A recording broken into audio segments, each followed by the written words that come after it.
அஸ்ஸலாமு அலைக்கும் friends, welcome to my channel. இன்றைக்கி நம்ம சேனலில் 10 கிலோ சிக்கன் கிரேவி எப்படி பண்ணுறதுங்கிறது தான் பார்க்க போகிறோம். சிக்கன் கிரேவி பண்ணுறதுக்காக பாத்திரம் நல்லா சூடானதும் 1/2 லிட்டர் கோல்டு வினரை சேர்த்திக்க போகிறேன். எண்ணெய் நல்லா சூடானதும் பட்டை, கிராம்பு, ஏலக்காய், சீரகம், சோம்பு எல்லாமே ஒரு தலா 5-5 கிராம் எடுத்திருக்கேன். அதையும் சேர்த்திக்க போகிறேன். பட்டை, கிராம்பு, ஏலக்காயெலாம் நல்லா பொரிஞ்சு வந்ததும் 1/2 கிலோ அளவுக்கு பெரிய வெங்காயம் எடுத்து நல்லா நீல வாக்கில் கட் பண்ணியிருக்கேன். அதையும் சேர்த்திக்க போகிறேன். வெங்காயம் சேர்க்கும் போதே கூடவே ஒரு 10 பச்சை மிளகாய் எடுத்திருக்கேன். அதை கட் பண்ணாமல் முழுசாக அப்படியே சேர்க்க போகிறேன். வெங்காயம் எல்லாம் நல்லா பொன்னிறமாக வதங்கணும். ஒரு கைப்பிடி கல்லுப்பூ சேர்த்து வதக்குனிங்கன்னா வெங்காயம் சீக்கிரமாக பொன்னிறமாக மாறிடும். வெங்காயம் லைட்டாக வணங்கினதும் 50 கிராம் மிளகாய்த்தூள் சேர்த்திக்க போகிறேன். வெங்காயத்தை வணக்கும் போது மிளகாய்த்தூள் சேர்த்திங்கன்னா நல்ல கலர் கொடுக்கும். கூடவே 25 கிராம் மல்லித்தூள் சேர்த்திக்கிறேன். நீங்கள் பெப்பர் கிரேவி பண்ணுறதா இருந்தால் சிக்கனெல்லாம் சேர்த்துனதுக்கப்புறம் மிளகாய்த்தூள் கொஞ்சமாக சேர்த்துனா போதும். நான் பெப்பர் ஆட் பண்ணாமல் செய்ய போகிறேன். அதனால தான் வெங்காயம் ஆட் பண்ணும்போதே மிளகாய்த்தூளும் ஆட் பண்ணியிருக்கேன்.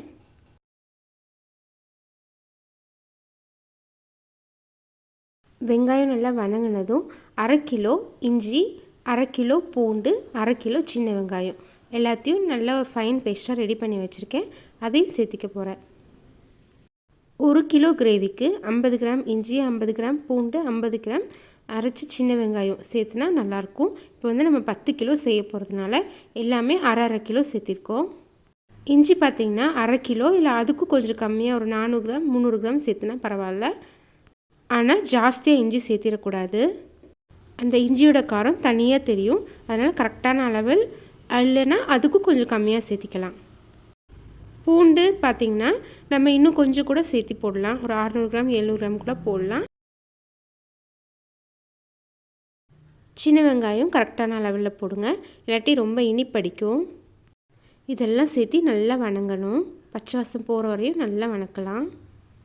இஞ்சி பூண்டு எண்ணெயிலேருந்து தனியாக பிரிஞ்சு வரணும். அந்த டைமில் நம்ம 1/2 கிலோ தக்காளி சேர்த்திக்க போகிறோம்.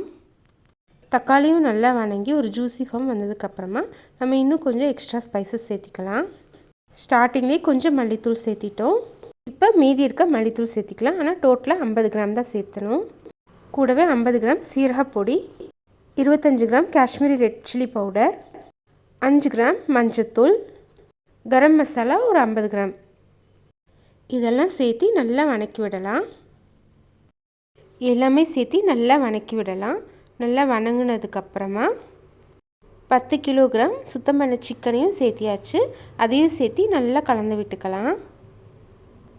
நம்ம எக்ஸ்ட்ரா தண்ணி எதுவும் ஆட் பண்ண வேணாம். சிக்கன் வேகும்போது அதுலேயே தண்ணி விடும். அதுவே நல்லா சுருளை வேக வைக்கணும். தயிரை கட்டி இல்லாமல் நல்லா அடிச்சுட்டு அதையும் சேர்த்திருக்கேன். நெக்ஸ்ட்டு எல்லாத்தையும் சேர்த்து நல்லா கலந்து விட்டுக்கலாம். ஒரு 3 எலுமிச்சம்பழம் பிழிஞ்சு அந்த ஜூஸையும் ஆட் பண்ணியிருக்கேன். தண்ணி நம்ம எதுவும் எக்ஸ்ட்ரா ஆட் பண்ண வேணாம். அந்த சிக்கன்லேயே தண்ணி விடும். அடிப்பிடிக்காமல் இடையிடையே லைட்டாக கலந்து விட்டால் போதும்.